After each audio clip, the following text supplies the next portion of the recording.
Roughly 5,000 ships were committed, and by nightfall well over 100,000 men were already on hostile soil. The Atlantic Wall didn't hold. It was bypassed, fractured, and forced open, and Western Europe's German defensive plan began dying on the first tide. Imperial War Museums. The bill was immediate. Fortifications, guns, and engineered coastline, built over years, were reduced to hours of usable delay. Billions in concrete and steel became minutes of friction. Imperial War Museums. By sentence 4, here's the gut punch: a single weather break, measured in hours, decided whether Nazi Germany could keep the West closed for another year. That window was what the Allies waited for. And when it opened, it wasn't negotiable. Stay with us, because this operation wasn't a triumph of force alone. It was a triumph of timing, and the twist is simple: Germany built the conditions that destroyed Germany. It wasn't chaos. It was calculation. The Atlantic Wall was supposed to be final. It was supposed to be the verdict. It became evidence. 8:52 p.m. The channel is not calm. It's passable. And that distinction removes Germany's biggest ally, weather. The sea stops being a barrier and becomes a lane. That pause costs Germany at least one full defensive cycle, because a coast that can be crossed is a coast that must be defended everywhere at once. Germany's coastal doctrine depended on certainty: storms cancel invasions, rough surf breaks landings, low visibility protects defenders. And for days, that logic looked correct.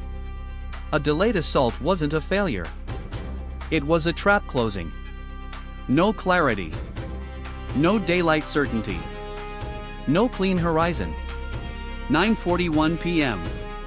The first consequence is not explosions. It's silence. Radio discipline tightens. Movement becomes minimal. The absence itself is the warning signal. When an enemy stops making noise right before contact, they are already moving. Germany's system was designed to detect the obvious: large fleets, massed formations, predictable approaches. The Atlantic Wall was built to survive a battering. It was not built to survive a timed disruption of command and control while the coast is being punched at multiple points. This wasn't protection. It was rigidity. 10:26 p.m. The weather does something small: it steadies just enough. And that just enough removes Germany's ability to dismiss the threat as impossible. Readiness becomes conditional instead of assumed, because now every commander has to ask the same question: is this the night? If you knew the assault only needed a few workable hours, where would you place your certainty? In concrete? In minefields? Or in the sky? No extra reserves. No spare mobility. No flexible communications. 11:18 p.m.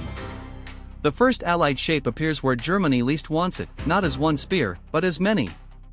And that forces a cognitive split. When defenses are fixed, the mind is fixed too. The defender starts guessing. The German assumption was dependency, that the enemy must concentrate.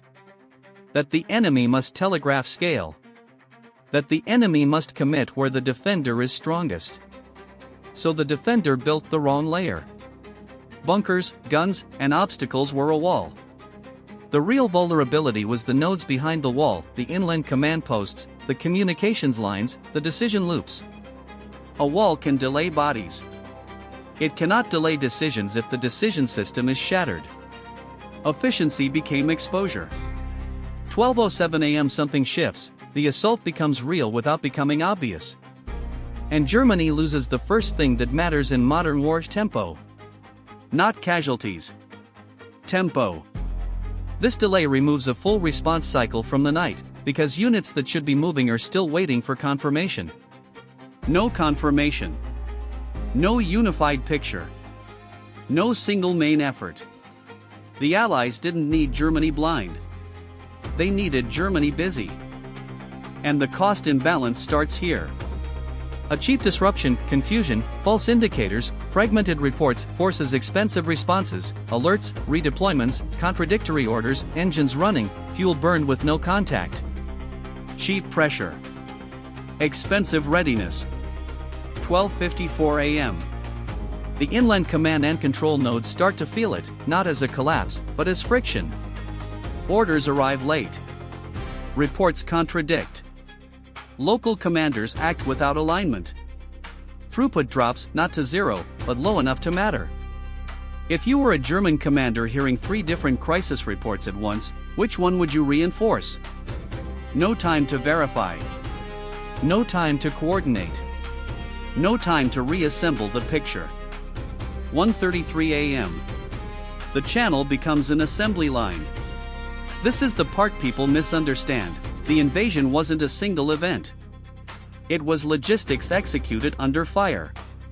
And logistics has dependencies: tides, light, waves, spacing, schedules.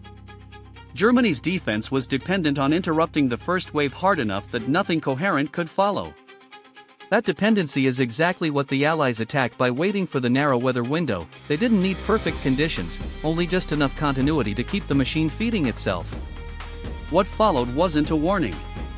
It was a bill. 2:21 a.m.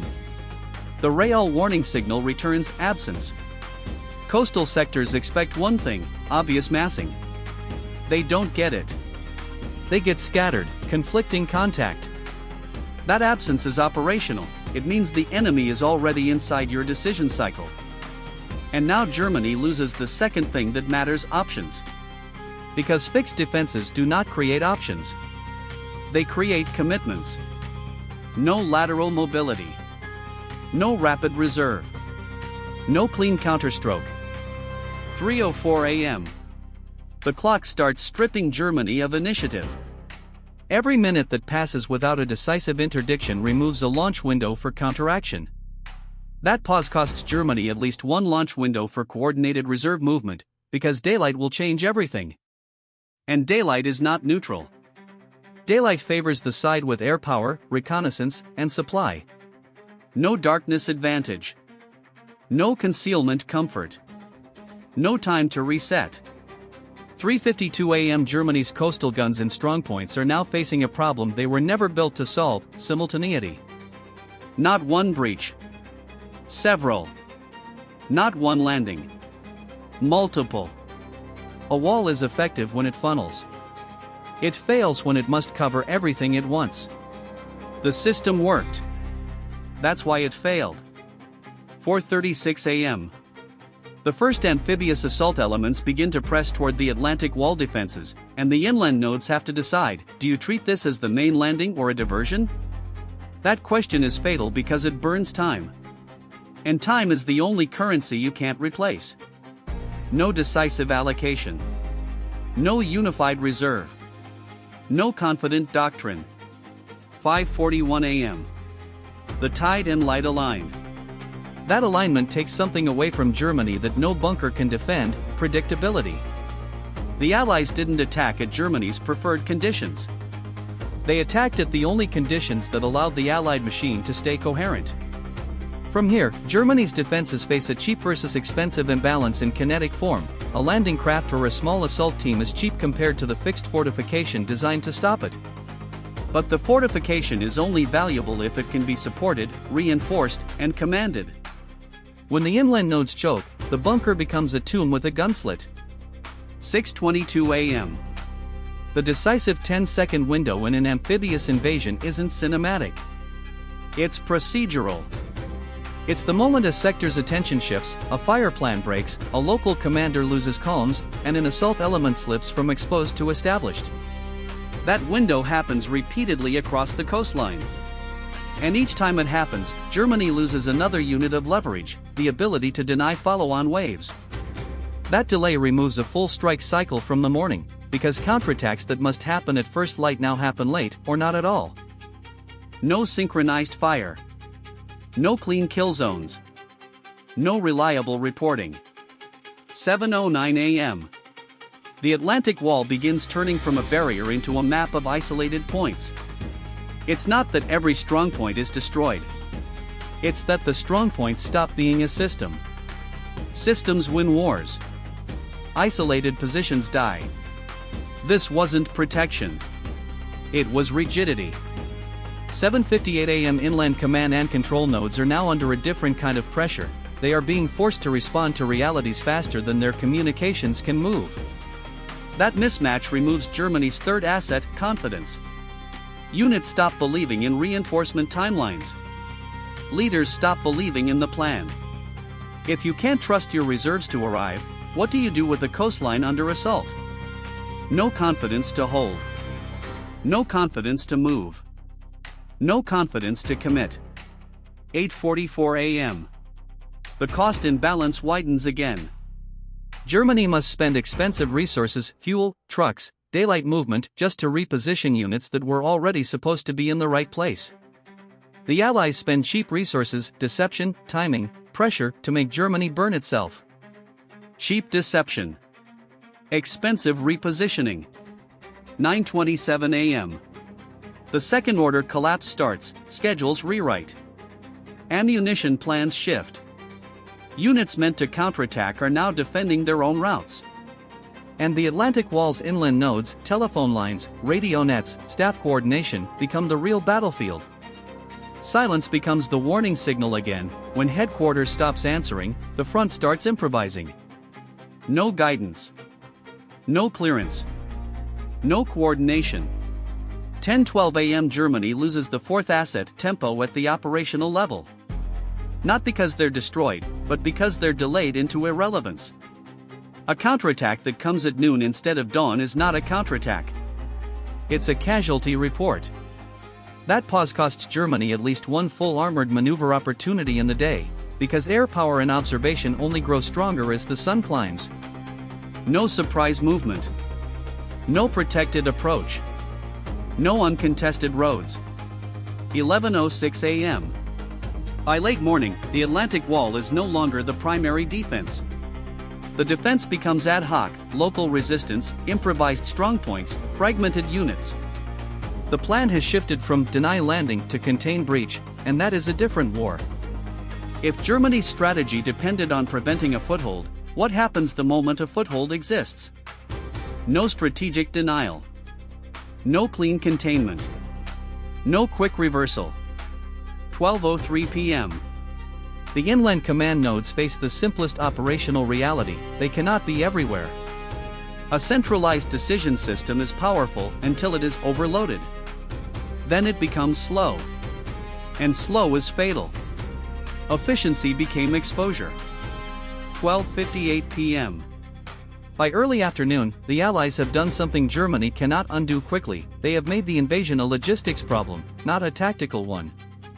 Once supply begins to flow, the invasion stops being an event and becomes a machine. Germany loses the fifth asset, initiative. Because initiative requires the ability to choose when and where to strike. Now Germany is reacting to a flow they cannot easily stop. No clean interdiction. No reset button. No return to yesterday. 1:47 p.m. Here is the trap condition in full: fixed defenses create predictable defense. Predictable defense creates predictable assumptions. Predictable assumptions create exploitable timing. Germany believed the weather would prevent the invasion. The Allies waited until the weather offered a narrow lane and then turned that lane into a highway. If you had spent years building a wall, would you admit that the wall could be bypassed by a forecast? No admission. No adaptation. No humility. 2:39 p.m. The expensive versus cheap contrast becomes strategic. Germany invested fortunes in concrete and steel. The Allies invested in timing, deception, and mobility. Concrete can't redeploy. Steel can't think. Timing can.